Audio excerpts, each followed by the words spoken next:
ಪ್ರತಿ ಕ್ಷಣದ ಸುದ್ದಿಗಾಗಿ ಟಿವಿ9 ಕನ್ನಡ ಚಾನೆಲ್ಗೆ ಸಬ್ಸ್ಕ್ರೈಬ್ ಆಗಿ ಬೆಲ್ ಐಕಾನ್ ಒತ್ತಿ. ಕೊರೋನಾ ಎಕ್ಸ್‌ಪ್ರೆಸ್ ಅಟ್ 6ಗೆ ಸ್ವಾಗತ. ನಾನು ನಿಶಾ. ರಾಜ್ಯದಲ್ಲಿ ನಿಲ್ಲುತ್ತಿಲ್ಲ ಕಿಲ್ಲರ್ ಕೊರೋನಾ ಅಟ್ಟಹಾಸ. ಕೊರೋನಾದಿಂದಾಗಿ ಮಾನವೀಯತೆಗೆ ಕೊಳ್ಳಿ. ಸೋಂಕಿತರನ್ನ ಆಸ್ಪತ್ರೆಗೆ ಸೇರಿಸಿಕೊಳ್ಳಲು ವೈದ್ಯರ ಹಿಂದೇಟು. ಕೊರೋನಾ ಸ್ಫೋಟದ ಮಧ್ಯೆ ರಾಜ್ಯದ ಮೂಲೆ ಮೂಲೆಗಳಿಂದ ಹೆಕ್ಕಿದ ಪಿನ್ ಟು ಪಿನ್ ಸುದ್ದಿಯನ್ನ ನೋಡೋಣ. ಬೆಂಗಳೂರಿನಲ್ಲಿ ಇವತ್ತು 400ರ ಗಡಿ ದಾಟಲಿದೆಯಾ ಕೊರೋನಾ ಸೋಂಕಿತರ ಸಂಖ್ಯೆ? ರಾಜ್ಯದಲ್ಲಿ ಯಾವ ಜಿಲ್ಲೆಯಲ್ಲಿ ಕೊರೋನಾ ಸ್ಫೋಟವಾಗ್ತಿದೆ ಗೊತ್ತಾ? ಸೋಂಕಿತನ ಅಂತ್ಯಕ್ರಿಯೆಯಲ್ಲಿ ಅಮಾನವೀಯತೆ ಕಂಡಿದ್ದೆಲ್ಲಿ? ಇವೆಲ್ಲವನ್ನ ತೋರಿಸ್ತೀವಿ ಕೊರೋನಾ ಕೇಸ್ ಎಕ್ಸ್‌ಪ್ರೆಸ್‌ನಲ್ಲಿ.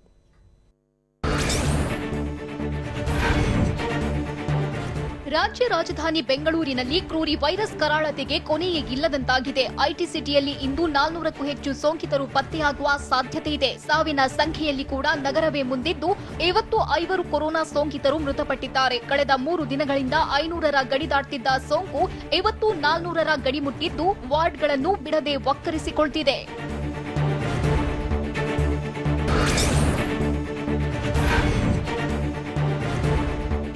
ದಕ್ಷಿಣ ಕನ್ನಡ ಜಿಲ್ಲೆಯಲ್ಲಿ ಕೊರೋನಾ ಸೋಂಕು ಎಲ್ಲೆ ಮೀರಿ ಅಬ್ಬರಿಸುತ್ತಿದೆ. ಸೋಂಕಿನ ಸುಂಟರಗಾಳಿ ಎಷ್ಟಿದೆ ಅಂತ ಹೇಳಿದ್ರೆ, ದಿನದಿಂದ ದಿನಕ್ಕೆ ಸೋಂಕಿತರ ಸಂಖ್ಯೆ ಹೆಚ್ಚಾಗ್ತಲೇ ಇದೆ. ಕರಾವಳಿಯಲ್ಲಿನ ಕೊರೋನಾ ಸ್ಫೋಟದಿಂದಾಗಿ ಇವತ್ತು 85 ಜನರಿಗೆ ಸೋಂಕು ತಗುಲುವ ಸಾಧ್ಯತೆ ಇದೆ. ವಿದೇಶದಿಂದ ಬಂದವರು ಮತ್ತು ಸಾರಿಕೇಸ್ ಹಾಗೂ ಐಎಲ್ಐ ಸೇರಿ ಪ್ರಾಥಮಿಕ ಸಂಪರ್ಕದಿಂದಲೂ ಸೋಂಕು ಹರಡಿರುವ ಸಾಧ್ಯತೆ ಇದೆ.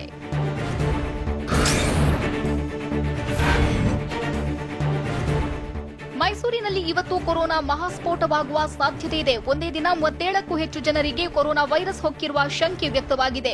ಅದರಲ್ಲೂ 21 ಕೆಎಸ್ಆರ್ಪಿ ಸಿಬ್ಬಂದಿಗೆ ಕೊರೋನಾ ಸೋಂಕು ಹೊಕ್ಕಿದ್ಯಂತೆ. ಬೆಂಗಳೂರಿಗೆ ಕರ್ತವ್ಯಕ್ಕೆ ತೆರಳಿದ್ದ ಕೆಎಸ್ಆರ್ಪಿ ಸಿಬ್ಬಂದಿ ಮೈಸೂರಿಗೆ ವಾಪಸ್ ಬಂದ ಬಳಿಕ ಕ್ವಾರಂಟೈನ್ ಮಾಡಲಾಗಿತ್ತು. ಹೀಗಾಗಿ ಕೊರೋನಾ ವಾರಿಯರ್ಸ್ಗೂ ಹೆಚ್ಚಿನ ಆತಂಕ ಸೃಷ್ಟಿಸಿದೆ.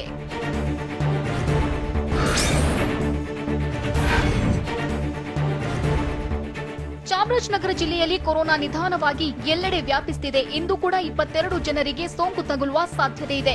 ಜಿಲ್ಲೆಯಲ್ಲಿ ಆತಂಕ ಹೆಚ್ಚಿದ್ದು, 978 ಮಂದಿಯ ಸ್ವಾಬ್ ಟೆಸ್ಟಿಂಗ್ ರಿಪೋರ್ಟ್ನಲ್ಲಿ ಆತಂಕ ಶುರುವಾಗಿದೆ. 4 ದಿನಗಳಲ್ಲಿ ಒಂದೇ ದಿನದ ವರದಿ ಮಾತ್ರ ಬಂದಿದ್ದು, ಜಿಲ್ಲೆಯಲ್ಲಿ ಕೊರೋನಾ ಸೋಂಕಿತರ ಸಂಖ್ಯೆ 55ಕ್ಕೆ ಏರಿಕೆಯಾದಂತಾಗಿದೆ.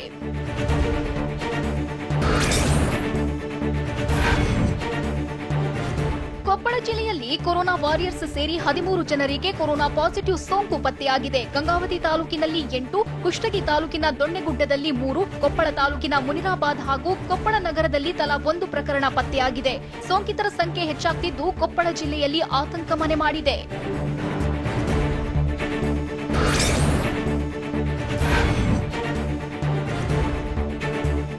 ಬೆಂಗಳೂರಿನ ಸಿಐಡಿ ಕಚೇರಿಗೂ ಕೊರೋನಾ ವಕ್ಕರಿಸಿದೆ. ಸಿಐಡಿ ಕಚೇರಿಯ 3 ಸಿಬ್ಬಂದಿಗೆ ಕೊರೋನಾ ಪಾಸಿಟಿವ್ ಪತ್ತೆಯಾಗಿದೆ. ಓರ್ವ ಇನ್ಸ್ಪೆಕ್ಟರ್, ಓರ್ವ ಹೆಡ್ ಕಾನ್ಸ್ಟೇಬಲ್ ಮತ್ತು ಓರ್ವ ಮಹಿಳಾ ಕ್ಲರ್ಕ್ಗೆ ಸೋಂಕು ದೃಢವಾಗಿದೆ. ಸಿಐಡಿ ಕಚೇರಿ 3 ದಿನಗಳ ಕಾಲ ತಾತ್ಕಾಲಿಕವಾಗಿ ಸೀಲ್ ಡೌನ್ ಮಾಡಲಾಗಿದೆ. ಮುನ್ನೆಚ್ಚರಿಕೆಯಿಂದ ಬಿಬಿಎಂಪಿ ಸಿಬ್ಬಂದಿ ರಾಸಾಯನಿಕ ಸಿಂಪಡಿಸಿದ್ರು.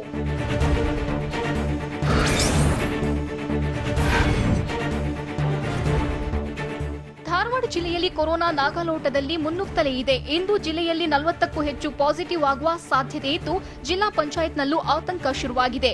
ಯಾಕಂದ್ರೆ ಜಿಲ್ಲಾ ಪಂಚಾಯತ್ ಸಿಬ್ಬಂದಿಯಾದ ಕಂಪ್ಯೂಟರ್ ಆಪರೇಟರ್ಗೂ ಕೊರೋನಾ ವಕ್ಕರಿಸಿದೆ. ಹೀಗಾಗಿ ಜಿಲ್ಲಾ ಪಂಚಾಯತ್ ಕಚೇರಿ ಸ್ಯಾನಿಟೈಸ್ ಮಾಡಲಾಗಿದೆ.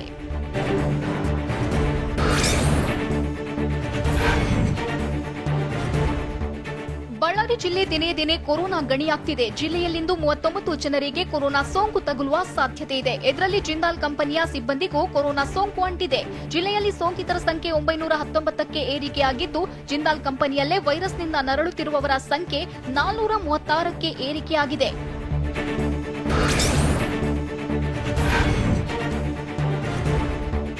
ನಿನ್ನೆಯಷ್ಟೇ ಕೊರೋನಾ ಸೋಂಕಿತರ ಶವವನ್ನ ಅಮಾನವೀಯವಾಗಿ ಅಂತ್ಯ ಸಂಸ್ಕಾರ ಮಾಡಲಾಗಿತ್ತು. ಆದ್ರಿವತ್ತು ಗಡಿ ಜಿಲ್ಲೆ ಯಾದಗಿರಿಯಲ್ಲೂ ಕೊರೋನಾ ಸೋಂಕಿತ ವ್ಯಕ್ತಿಯ ಮೃತದೇಹವನ್ನ ದರದರನೆ ಎಳೆದು ತಂದಿದ್ದಾರೆ. ಮೃತನ ಶವವನ್ನ ಪ್ರಾಣಿಯ ರೀತಿ ಎಳೆದು ತಂದ ಘಟನೆ ಯಾದಗಿರಿ ತಾಲೂಕಿನ ಹೊನಗೇರ ಗ್ರಾಮದಲ್ಲಿ ನಡೆದಿದೆ. ಮಗಳ ಮದುವೆ ಮರುದಿನವೇ ವ್ಯಕ್ತಿ ಮೃತಪಟ್ಟಿದ್ದು, ಮರಣೋತ್ತರ ಪರೀಕ್ಷೆಯಲ್ಲಿ ಸೋಂಕು ಪತ್ತೆಯಾಗಿತ್ತು.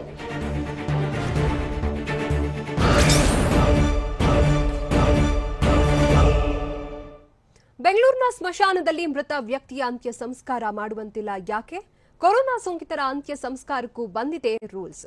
ಸೋಂಕಿತ ರೋಗಿ ಆಸ್ಪತ್ರೆಗೆ ಅಡ್ಮಿಟ್ ಮಾಡಿಕೊಳ್ಳಲು ಹಿಂದೇಟು ಹಾಕಿದ್ಯಾರು? ಇವೆಲ್ಲವನ್ನ ನೋಡೋಣ ಕೊರೋನಾ ಹಾಟ್ಸ್ಪಾಟ್ ಎಕ್ಸ್‌ಪ್ರೆಸ್‌ನಲ್ಲಿ.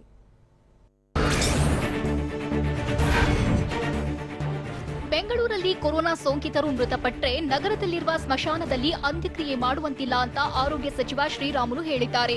ಯಾಕೆ ಈ ರೀತಿ ಗೊಂದಲ ಮಾಡ್ಕೋತಿದ್ದಾರೆ ತಿಳಿಯುತ್ತಿಲ್ಲ. ಬೆಂಗಳೂರಿನ ಹೊರವಲಯದಲ್ಲಿ ಕೊರೋನಾ ಸೋಂಕಿತರ ಚಿಕಿತ್ಸೆಗಾಗಿ 2 ಎಕರೆ ಜಾಗ ನೀಡುತ್ತೇವೆ. ಕೊರೋನಾ ಸೋಂಕಿತರ ಅಂತ್ಯಕ್ರಿಯೆಗೆ 2 ಎಕರೆ ಜಾಗ ನೀಡುವುದಾಗಿ ಸಚಿವರು ಹೇಳಿದ್ರು.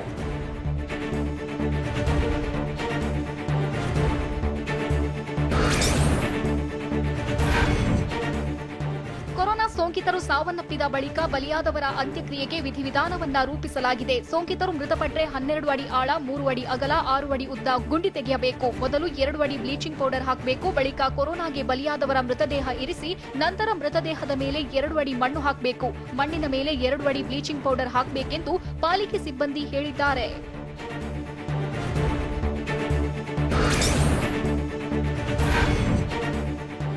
ರಾಜ್ಯ ರಾಜಧಾನಿಯಲ್ಲಿ ಕೊರೋನಾ ರೌದ್ರ ರೂಪ ತಾಳ್ತಿದ್ದು ಒಬ್ಬೊಬ್ಬರನ್ನೇ ವಕ್ಕರಿಸಿಕೊಳ್ತಿದೆ. ಸೋಂಕಿತರಿಗೆ ಸರಿಯಾದ ಚಿಕಿತ್ಸೆಯೂ ಸಿಗದೆ ರೋಗಿಗಳು ಪರದಾಟ ನಡೆಸುವಂತಾಗಿದೆ.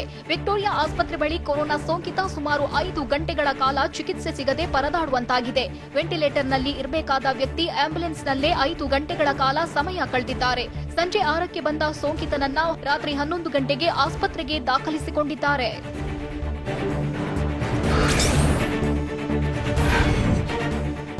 ಕೊರೋನಾ ಸೋಂಕಿಗೆ ವಿಧಾನಸೌಧದ ನೌಕರ ಸಾವನ್ನಪ್ಪಿದ್ದಾರೆ. ಮೈಸೂರಿನ ಕೋವಿಡ್ ಆಸ್ಪತ್ರೆಯಲ್ಲಿ 36 ವರ್ಷದ ವ್ಯಕ್ತಿ ಸೋಂಕಿನಿಂದ ಮೃತಪಟ್ಟಿದ್ದಾರೆ. ವಿಧಾನಸೌಧದ ಆರ್ಡಿಪಿಆರ್ನಲ್ಲಿ ಕೆಲಸ ಮಾಡುತ್ತಿದ್ದ ವ್ಯಕ್ತಿಗೆ ತೀವ್ರ ಉಸಿರಾಟದ ಸಮಸ್ಯೆ ಉಂಟಾಗಿತ್ತು. ಹೀಗಾಗಿ ಆಸ್ಪತ್ರೆಗೆ ದಾಖಲಾಗಿದ್ರು. ಆದರೆ ಚಿಕಿತ್ಸೆ ಫಲಕಾರಿಯಾಗದೆ ನಿನ್ನೆ ರಾತ್ರಿ ಕೋವಿಡ್ ಆಸ್ಪತ್ರೆಯಲ್ಲಿ ಸಾವನ್ನಪ್ಪಿದ್ದಾರೆ.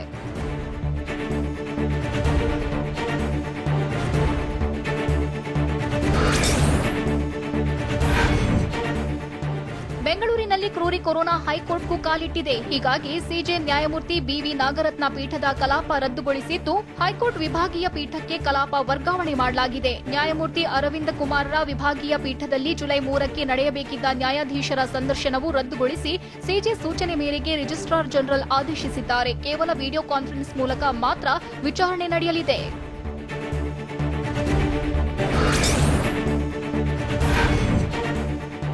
ದಾವಣಗೆರೆ ಜಿಲ್ಲೆಯನ್ನ ಕೊರೋನಾ ವೈರಸ್ ಬಿಟ್ಟು ಬಿಡದೆ ಕಾಡಲು ಶುರು ಮಾಡಿದೆ. ಇಂದು ಮತ್ತೊಬ್ಬ ಪೊಲೀಸ್ ಸಿಬ್ಬಂದಿಗೆ ಕೊರೋನಾ ಸೋಂಕು ತಗುಲುವ ಸಾಧ್ಯತೆ ಇದೆ. 24 ವರ್ಷದ ಡಿಆರ್ ಪೊಲೀಸ್ ಸಿಬ್ಬಂದಿಗೆ ಸೋಂಕು ತಗುಲಿರುವ ಸಾಧ್ಯತೆ ಇದೆ. ಪೊಲೀಸ್ ಸಿಬ್ಬಂದಿಯ ಪ್ರಾಥಮಿಕ ಸಂಪರ್ಕಕ್ಕೆ ಬಂದ ಕುಟುಂಬ ಸದಸ್ಯರ ಗಂಟಲು ದ್ರವ ಸಂಗ್ರಹಿಸಿದ್ದು ಎಲ್ಲರನ್ನೂ ಕ್ವಾರಂಟೈನ್ ಮಾಡಲಾಗಿದೆ. ಸಿಬ್ಬಂದಿ ವಾಸವಿದ್ದ ಪೊಲೀಸ್ ಕ್ವಾರ್ಟರ್ಸ್ನಲ್ಲಿದ್ದ ಮನೆಯನ್ನ ಸೀಲ್ ಡೌನ್ ಮಾಡಲಾಗಿದೆ.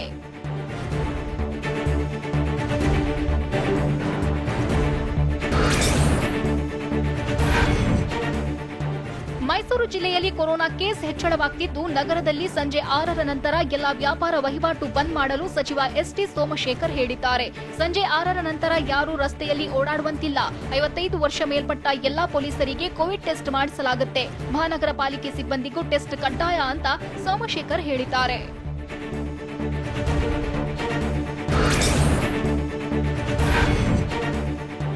ಹಾಸನ ಜಿಲ್ಲೆಯಲ್ಲಿ ಕೊರೋನಾ ಕೇಸ್ ಹೆಚ್ಚುತ್ತಿರುವುದಕ್ಕೆ ಬ್ರೇಕ್ ಹಾಕುವ ಸಲುವಾಗಿ ವ್ಯಾಪಾರ ವಹಿವಾಟಿಗೆ ಸಮಯ ಫಿಕ್ಸ್ ಮಾಡಲಾಗಿದೆ. ಅರಸೀಕೆರೆ ತಾಲೂಕು ಆಡಳಿತದಿಂದ ಮುನ್ನೆಚ್ಚರಿಕೆ ಕ್ರಮ ಕೈಗೊಳ್ಳಲಾಗಿದೆ. ಬೆಳಗ್ಗೆ 6ರಿಂದ ಮಧ್ಯಾಹ್ನ 12ರವರೆಗೆ ವ್ಯಾಪಾರ ವಹಿವಾಟು ನಡೆಸಲು ನಿರ್ಧರಿಸಿದ್ದು ಮಧ್ಯಾಹ್ನ 2ರಿಂದ ಅರಸೀಕೆರೆ ಸಂಪೂರ್ಣ ಲಾಕ್ಡೌನ್ ಅಂತ ಶಾಸಕ ಶಿವಲಿಂಗೇಗೌಡ ಅಧ್ಯಕ್ಷತೆಯ ಸಭೆಯಲ್ಲಿ ನಿರ್ಧರಿಸಲಾಗಿದೆ.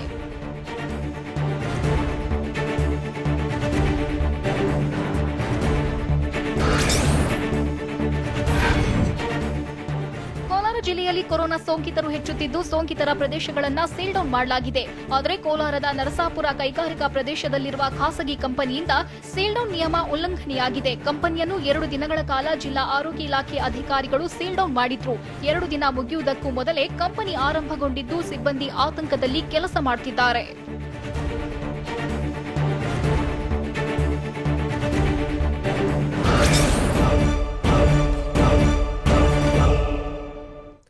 ಕೊರೋನಾ ಶಂಕಿತರ ಶವ ಹಸ್ತಾಂತರಕ್ಕೆ ವಿಳಂಬ ಮಾಡುವಂತಿಲ್ಲ. ವಿಪ್ರೋ ಸಂಸ್ಥೆಯಲ್ಲೂ ಹೆಚ್ಚಾಯಿತು ಟೆನ್ಷನ್. ಪದಗ್ರಹಣಕ್ಕಾಗಿ ಝೂಮ್ನಲ್ಲಿದ್ದಾರೆ ಡಿಕೆಶಿ. ಜಮೀರ್ ಅಹ್ಮದ್ ಪಾದ ಪೂಜೆ ಮಾಡಿ ಮಹಾ ಎಡವಟ್ಟು. ಇದೆಲ್ಲವನ್ನ ನೋಡೋಣ ಬೆಂಗಳೂರು ಕೊರೋನಾ ಎಕ್ಸ್‌ಪ್ರೆಸ್‌ನಲ್ಲಿ.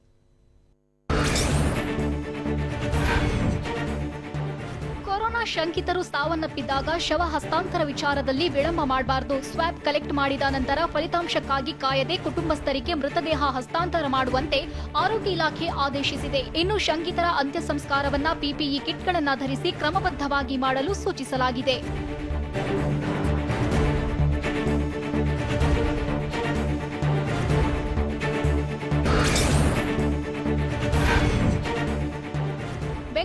ಕೊರೋನಾ ವಿರುದ್ಧ ಆರಂಭದಿಂದಲೂ ಹೋರಾಟಕ್ಕೆ ಇಳಿದಿದ್ದೇ ವಾರಿಯರ್ಸ್ ಪೊಲೀಸರು. ಆದರೆ ಇವರಿಗೂ ಸೋಂಕು ತಗುಲಿದ್ದು ಆತಂಕಕ್ಕೆ ಕಾರಣವಾಗಿದೆ. ಕಾಮಾಕ್ಷಿಪಾಳ್ಯ ಪೊಲೀಸ್ ಸ್ಟೇಷನ್ನ ಇನ್ಸ್ಪೆಕ್ಟರ್ 10 ದಿನಗಳಿಂದ ಕಲಾಸಿಪಾಳ್ಯ ಮಾರ್ಕೆಟ್ನಲ್ಲಿ ಕೆಲಸ ಮಾಡ್ತಿದ್ರು. ಆದರೆ ಕಲಾಸಿಪಾಳ್ಯ ಮತ್ತು ಮಾರ್ಕೆಟ್ನಲ್ಲಿ ಬಂದೋಬಸ್ತ್ನಲ್ಲಿದ್ದ ವೇಳೆಯೇ ಸೋಂಕು ಹೊಕ್ಕಿದೆ.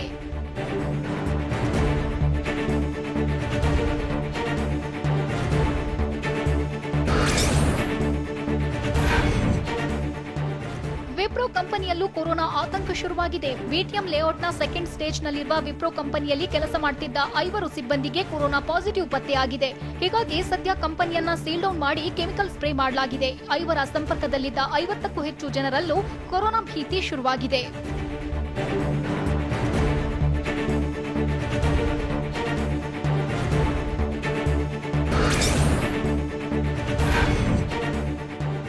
ಬೆಂಗಳೂರಿನಲ್ಲಿ ಕೊರೋನಾ ವೈರಸ್ ಯಾವ ಜಾಗವನ್ನೂ ಬಿಡದೆ ವಕ್ಕರಿಸಿಕೊಳ್ತಿದೆ. ಬಾಗಲಗುಂಟೆ ನಿವಾಸಿಗೂ ಸೋಂಕು ಹಬ್ಬಿದ್ದು ಆತ ಕೆಲಸ ಮಾಡುತ್ತಿದ್ದ ಗಾರ್ಮೆಂಟ್ಸ್ನಲ್ಲೂ ಸೋಂಕಿನ ಭೀತಿ ಶುರುವಾಗಿದೆ. ಸದ್ಯ 32 ವರ್ಷದ ವ್ಯಕ್ತಿಗೆ ಆಕಾಶ್ ಆಸ್ಪತ್ರೆಯಲ್ಲಿ ಚಿಕಿತ್ಸೆ ನೀಡಲಾಗುತ್ತಿದ್ದು, ಸೋಂಕಿತನ ಸಂಪರ್ಕದಲ್ಲಿದ್ದ 6 ಜನರಿಗೆ ಕ್ವಾರಂಟೈನ್ ಮಾಡಲಾಗಿದೆ.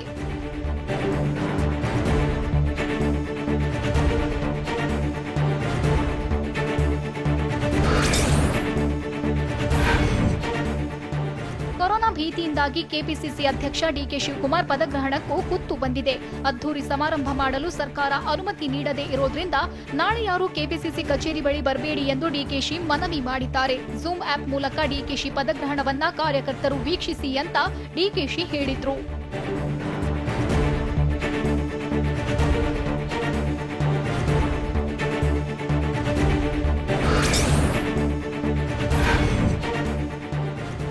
ಬಂದಾಗಿನಿಂದ ಯಾವುದೇ ಅಂತ್ಯಕ್ರಿಯೆ ಮಾಡಿದ್ರೂ ಆತಂಕಕ್ಕೆ ಕಾರಣವಾಗಿದೆ. ಬೆಂಗಳೂರಿನ ಜೆಸಿ ನಗರದಲ್ಲಿ ಅಂತ್ಯಕ್ರಿಯೆ ಮಾಡಿದ ಬಳಿಕ ಪಿಪಿಇ ಕಿಟ್ಗಳನ್ನು ಸಿಬ್ಬಂದಿ ಅಲ್ಲೇ ಬಿಟ್ಟು ಹೋಗಿದ್ದಾರೆ. ಸ್ಮಶಾನದಲ್ಲಿ ಬಿದ್ದಿರುವ ಕಿಟ್ಗಳು ಗಾಳಿಗೆ ಹಾರಿಕೊಂಡು ನಿವಾಸಗಳತ್ತ ಬರ್ತಿದ್ದು ಸ್ಥಳೀಯರು ಆತಂಕಗೊಂಡಿದ್ದಾರೆ.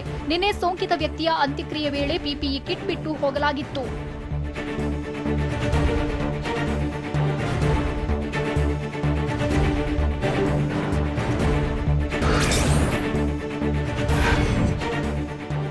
ಬೆಂಗಳೂರು ಚಾಮರಾಜಪೇಟೆಯಲ್ಲಿ ಕೊರೋನಾ ಸೋಂಕಿತರ ಸಂಖ್ಯೆ ಹೆಚ್ಚಳವಾಗ್ತಿದ್ರೂ ಸಹ ಜನಸಾಮಾನ್ಯರಿಂದ ಹಿಡಿದು ಜನನಾಯಕರವರೆಗೂ ಯಾರೂ ಗಂಭೀರವಾಗಿ ಪರಿಗಣಿಸುತ್ತಿಲ್ಲ. ಶಾಸಕ ಜಮೀರ್ ಅಹಮದ್ ಎಡವಟ್ಟು ಮಾಡಿದ್ದು ಸೋಷಿಯಲ್ ಮೀಡಿಯಾ ಪೇಜ್ಗೆ ಚಾಲನೆ ನೀಡುವ ವೇಳೆ ಬೆಂಬಲಿಗರು ಜಮಾಯಿಸಿದ್ರು. ಈ ವೇಳೆ ಬೆಂಬಲಿಗರಿಂದ ಪಾದಪೂಜೆ ಮಾಡಿಸಿಕೊಂಡಿದ್ದಾರೆ.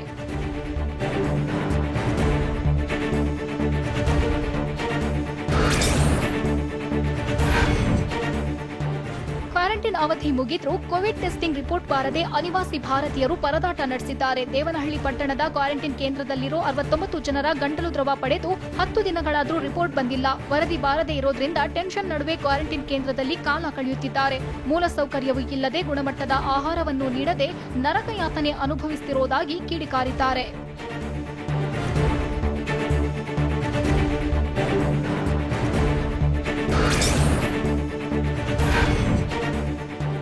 ಪ್ರತಿ ವರ್ಷ ಸ್ವಾತಂತ್ರ್ಯ ದಿನಾಚರಣೆ ಪ್ರಯುಕ್ತ ನಡೆಯುತ್ತಿದ್ದ ಫಲಪುಷ್ಪ ಪ್ರದರ್ಶನ ರದ್ದಾಗಿದೆ. ಲಾಲ್ಬಾಗ್ನಲ್ಲಿ ನಡೆಯಬೇಕಿದ್ದ ಫಲಪುಷ್ಪ ರದ್ದಿಗೆ ಕೊರೋನಾ ಸೋಂಕು ಅಡ್ಡಗಾಲು ಹಾಕಿದೆ. ವೈರಸ್ ಭೀತಿಯಿಂದಾಗಿ ಫ್ಲವರ್ ಶೋ ಕ್ಯಾನ್ಸಲ್ ಮಾಡಲಾಗಿದೆ. ಫ್ಲವರ್ ಶೋ ವೇಳೆ ಹೆಚ್ಚು ಜನರು ಆಗಮಿಸುತ್ತಿದ್ದಾರೆ. ಈ ವೇಳೆ ಸೋಂಕು ಮತ್ತಷ್ಟು ಹರಡುವ ಸಾಧ್ಯತೆ ಇದೆ ಎಂಬ ಕಾರಣಕ್ಕೆ ಹೂವಿನ ಕಲಾಕೃತಿಗಳನ್ನು ರದ್ದುಗೊಳಿಸಲಾಗಿದೆ.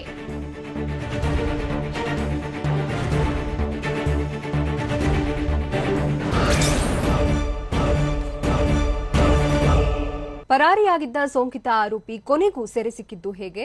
ಮಂಗಳೂರು ಜನತೆಗೆ ಶಾಸಕರು ಕೊಟ್ಟ ವಾರ್ನಿಂಗ್ ಆದ್ರೂ ಏನು? ದಕ್ಷಿಣ ಕನ್ನಡದಲ್ಲಿ ಹೆಚ್ಚಿದ ಸೋಂಕಿನಿಂದ ಬೆಚ್ಚಿಬಿದ್ದ ಕೇರಳ ಮಾಡಿದ್ದೇನು? ಇದೆಲ್ಲವನ್ನ ನೋಡೋಣ ಸ್ಟೇಟ್ ಕೊರೋನಾ ಎಕ್ಸ್‌ಪ್ರೆಸ್‌ನಲ್ಲಿ.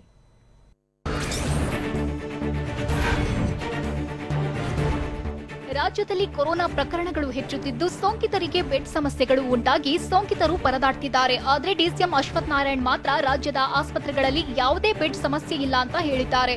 ಮೊದಲು ಸಮಸ್ಯೆ ಇತ್ತು, ಈಗ ಅವುಗಳನ್ನ ಪರಿಹಾರ ಮಾಡಿರುವುದಾಗಿ ಡಿಸಿಎಂ ಹೇಳಿದ್ದು, ಸೋಂಕಿತರನ್ನು ರಿಪೋರ್ಟ್ ಬಂದ ತಕ್ಷಣವೇ ದಾಖಲಿಸಿಕೊಳ್ಳಲಾಗುತ್ತಿದೆ ಎಂದರು.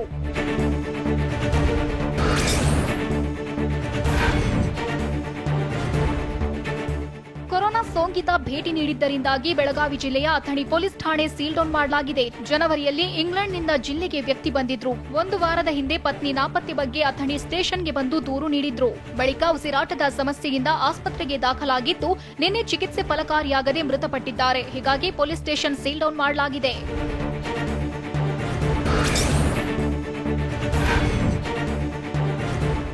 ಪರಾರಿಯಾಗಿದ್ದ ಕೊರೋನಾ ಸೋಂಕಿತ ಆರೋಪಿ ಕೊನೆಗೂ ಪತ್ತೆಯಾಗಿದ್ದಾನೆ. ಕಾರವಾರದ ಶಿರವಾಡ ಗ್ರಾಮದ ಬಳಿ ಪೊಲೀಸರು ಆರೋಪಿಯನ್ನ ವಶಕ್ಕೆ ಪಡೆದಿದ್ದಾರೆ. ಉತ್ತರ ಕನ್ನಡ ಜಿಲ್ಲೆಯ ಕಾರವಾರ ತಾಲೂಕಿನ ಶಿರವಾಡದ 12,057ನೇ ಸೋಂಕಿತ ಧಾರವಾಡದ ಕಳ್ಳ. ರಾತ್ರಿ ವೇಳೆ ಕ್ರಿಮ್ಸ್ ಆಸ್ಪತ್ರೆಯ ಕೊರೋನಾ ವಾರ್ಡ್ನಿಂದ ಪರಾರಿಯಾಗಿದ್ದ. ಸದ್ಯ ಕದ್ರಾದಲ್ಲಿ ಆರೋಪಿಯನ್ನು ಪೊಲೀಸರು ಬಂಧಿಸಿದ್ದಾರೆ.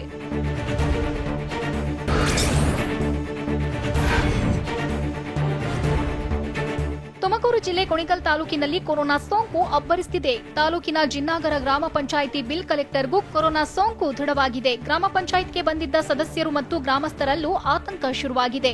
ಮುನ್ನೆಚ್ಚರಿಕೆಯಿಂದಾಗಿ ಜಿನ್ನಾಗರ ಗ್ರಾಮ ಪಂಚಾಯಿತಿ ಕಚೇರಿ ಸೀಲ್ ಡೌನ್ ಮಾಡಿ ಸ್ಯಾನಿಟೈಸ್ ಮಾಡಲಾಗಿದೆ.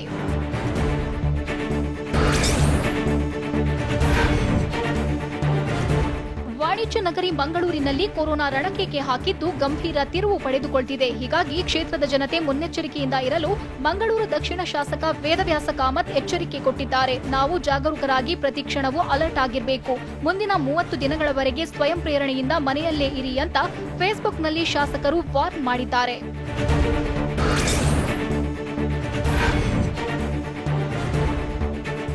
ದಕ್ಷಿಣ ಕನ್ನಡ ಜಿಲ್ಲೆಯಲ್ಲಿ ಕೊರೋನಾ ಸೋಂಕಿತರ ಸಂಖ್ಯೆ ಸ್ಫೋಟಗೊಳ್ಳುತ್ತಲೇ ಇದೆ. ಇದರಿಂದ ಆತಂಕಗೊಂಡಿರುವ ಕೇರಳ ರಾಜ್ಯ ಅಂತಾರಾಜ್ಯ ಗಡಿಯನ್ನ ಬಂದ್ ಮಾಡಿದೆ. ಮಂಗಳೂರು ಕಾಸರಗೋಡು ಸಂಪರ್ಕ ಬೆಸೆಯುವ ಎಲ್ಲಾ ರಸ್ತೆಗಳು ಬಂದ್ ಆಗಿವೆ. ಒಳ ರಸ್ತೆಗಳಿಗೂ ಮಣ್ಣಿನ ರಾಶಿ ಹಾಕಿ ಬಂದ್ ಮಾಡಲಾಗಿದೆ. ಈ ಮೊದಲು ಕರ್ನಾಟಕ ಸರ್ಕಾರ ಕೂಡ ಹೀಗೆ ಬಂದ್ ಮಾಡಿತ್ತು. ಆಗ ಸುಪ್ರೀಂ ಕೋರ್ಟ್ ಮೆಟ್ಟಿಲೇರಿತ್ತು ಕೇರಳ ಸರ್ಕಾರ.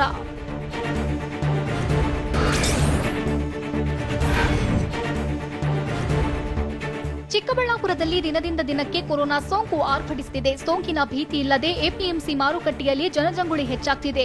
ದೈಹಿಕ ಅಂತರ ಕಾಪಾಡದೆ ಬೇಕಾಬಿಟ್ಟಿ ವ್ಯಾಪಾರ ವಹಿವಾಟು ನಡೆಸಲಾಗ್ತಿದೆ. ತರಕಾರಿ, ಹಣ್ಣು ಹಂಪಲು ಕೊಂಡುಕೊಳ್ಳಲು ಜನ ಮುಗಿಬಿದ್ದಿದ್ರು.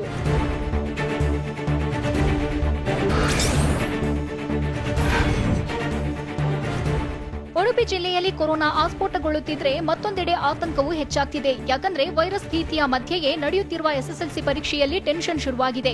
ಬೈಂದೂರು ತಾಲೂಕಿನ ವಿದ್ಯಾರ್ಥಿನಿಗೆ ಕೊರೋನಾ ದೃಢವಾಗಿದ್ದು ಜಿಲ್ಲೆಯಲ್ಲಿ 3 ವಿದ್ಯಾರ್ಥಿಗಳು ಸೋಂಕಿನಿಂದ ನರಳಾಡುತ್ತಿದ್ದಾರೆ.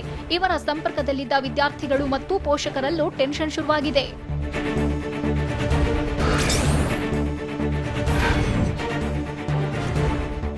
ವೈರಸ್ನಿಂದ ಕಂಗೆಟ್ಟಿರುವ ಹುಬ್ಬಳ್ಳಿಯಲ್ಲಿ ಮತ್ತೊಂದು ಆಘಾತ ಎದುರಾಗಿದೆ. ರಸ್ತೆ ಪಕ್ಕವೇ ಪಿಪಿಇ ಕಿಟ್ ಬಿಸಾಡಿ ಹೋಗಿದ್ದಾರೆ. ಹುಬ್ಬಳ್ಳಿಯ ನೃಪತುಂಗ ಬೆಟ್ಟದ ರಸ್ತೆಯಲ್ಲಿ ಪಿಪಿಇ ಕಿಟ್ ಪತ್ತೆಯಾಗಿದ್ದು ವೈದ್ಯಕೀಯ ಸಿಬ್ಬಂದಿ ಬಳಸುವ ಕಿಟ್ ಕಂಡು ಜನರು ಆತಂಕಕ್ಕೆ ಒಳಗಾಗಿದ್ದಾರೆ. ಕಿಟ್ ಉಪಯೋಗಿಸಿದ ಬಳಿಕ ಎಚ್ಚರಿಕೆಯಿಂದ ವಿಲೇವಾರಿ ಮಾಡದೆ ನಿರ್ಲಕ್ಷ್ಯ ತೋರಿದ್ದು ಸ್ಥಳೀಯರ ಆಕ್ರೋಶಕ್ಕೆ ಕಾರಣವಾಗಿದೆ.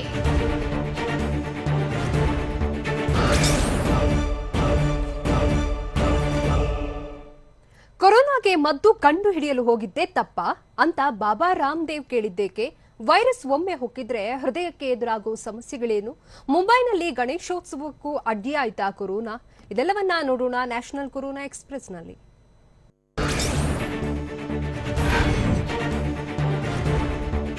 ಕೆಮ್ಮು, ಜ್ವರ, ನೆಗಡಿ ಬಂದ್ರೆ ಮಾತ್ರ ಕೊರೋನಾ ಲಕ್ಷಣ ಅಂತ ಹೇಳೋದಿಕ್ಕೆ ಆಗಲ್ಲ. ಬೆನ್ನು ನೋವು, ಹೊಟ್ಟೆ ನೋವು ಕಾಣಿಸಿಕೊಂಡ್ರೂ ಸಹ ಕೊರೋನಾ ರೋಗದ ಲಕ್ಷಣ ಅಂತ ಸಂಶೋಧನೆಯೊಂದು ಹೇಳಿದೆ. ಅತಿಸಾರ ಭೇದಿಯು ಕೊರೋನಾ ಲಕ್ಷಣ ಅಂತ ಸೋಂಕಿತರಿಗೆ ಚಿಕಿತ್ಸೆ ನೀಡುತ್ತಿರುವ ವೈದ್ಯರು ಹೇಳಿದ್ದಾರಂತೆ. ಇನ್ನು ಸಕ್ಕರೆ ಅಂಶ 400ಕ್ಕಿಂತ ಹೆಚ್ಚಿದ್ರೆ ಅವರಿಗೂ ಕೊರೋನಾ ಗಂಡಾಂತರ ಪಕ್ಕಾ ಅಂತ ಹೇಳಲಾಗ್ತಿದೆ.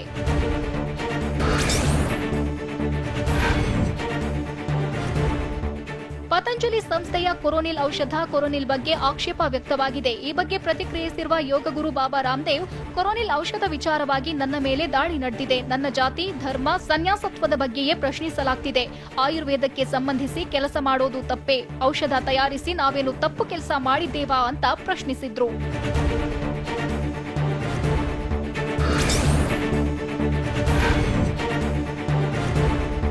ದೆಹಲಿಯಲ್ಲಿ ಕೊರೋನಾ ವೈರಸ್ ಅಂಕೆ ಶಂಕೆಗೂ ಸಿಗದೆ ಅಟ್ಟಹಾಸ ಮೆರೆಯುತ್ತಿದೆ. ಸೋಂಕಿತರ ಸಂಖ್ಯೆ 85,161ಕ್ಕೆ ಏರಿಕೆಯಾಗಿದ್ರೆ ಸೋಂಕಿನಿಂದಾಗಿ 2,680 ಜನರು ಬಲಿಯಾಗಿದ್ದಾರೆ.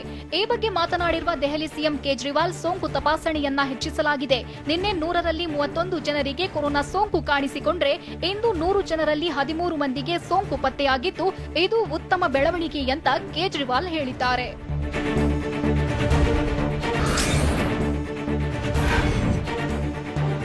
ದೆಹಲಿಯಲ್ಲಿ ಕೊರೋನಾ ಸೋಂಕು ನಿಗ್ರಹಿಸುವ ಸಲುವಾಗಿ ಪ್ಲಾಸ್ಮಾ ಥೆರಪಿಯ ಪ್ರಯೋಗ ಮಾಡಲಾಗುತ್ತಿದೆ. ಹೀಗಾಗಿ ಸೋಂಕಿನಿಂದ ಗುಣಮುಖರಾದವರು ತಾವಾಗೆ ಬಂದು ಪ್ಲಾಸ್ಮಾ ದಾನ ಮಾಡುವಂತೆ ದೆಹಲಿ ಡಿಸಿಎಂ ಮನೀಶ್ ಸಿಸೋಡಿಯಾ ಮನವಿ ಮಾಡಿದ್ದಾರೆ. ವೈದ್ಯರು ತಪಾಸಣೆ ನಡೆಸಿ ಅನುಮತಿ ಕೊಟ್ಟ ಬಳಿಕ ಪ್ಲಾಸ್ಮಾ ಪಡೆಯಲಾಗುತ್ತೆ. ರಾಜ್ಯದಲ್ಲಿ ಶೀಘ್ರದಲ್ಲೇ ಎಸ್ಒಪಿ ಸೆಂಟರ್ಗಳನ್ನು ತೆರೆಯಲಾಗುತ್ತೆ ಅಂತ ಸಿಸೋಡಿಯಾ ಹೇಳಿದ್ರು.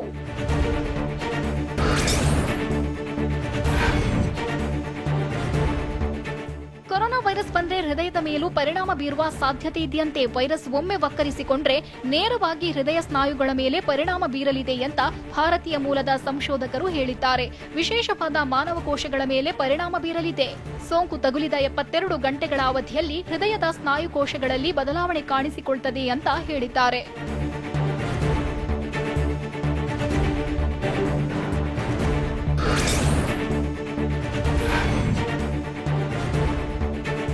ಭಾರತದಲ್ಲಿ ಕೊರೋನಾ ವೈರಸ್ ಅಟ್ಟಹಾಸ ಮೆರೆಯುತ್ತಿದ್ರೂ ಸಹ ಸರ್ಕಾರ ಕೊರೋನಾ ಕೆಟ್ಟದ್ದಲ್ಲ ಅನ್ನುವಂತೆ ಬಿಂಬಿಸ್ತಾ ಹೋಗ್ತಿದೆ. ವೈದ್ಯರ ದಿನಾಚರಣೆ ಪ್ರಯುಕ್ತ ಮಾತನಾಡಿದ ರಾಹುಲ್ ಗಾಂಧಿ, ಕೊರೋನಾ ವೈರಸ್ನ ತೀವ್ರತೆ ಮತ್ತು ಸೋಂಕಿನಿಂದ ಉಂಟಾಗುತ್ತಿರುವ ಸಮಸ್ಯೆಗಳ ಬಗ್ಗೆ ಸರ್ಕಾರ ಮಾತನಾಡ್ತಿಲ್ಲ ಅಂತ ಕೇಂದ್ರದ ವಿರುದ್ಧ ವಾಗ್ದಾಳಿ ನಡೆಸಿದ್ರು.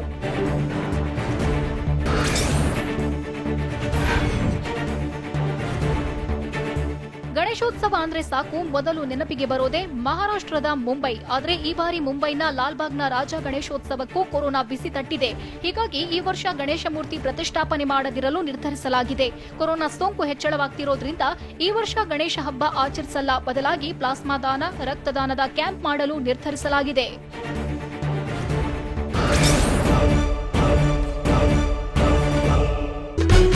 ನಮ್ಮೂರು ಪ್ರತಿದಿನ ರಾತ್ರಿ 8 ಗಂಟೆಗೆ TV9 ನಲ್ಲಿ ಮಾತ್ರ.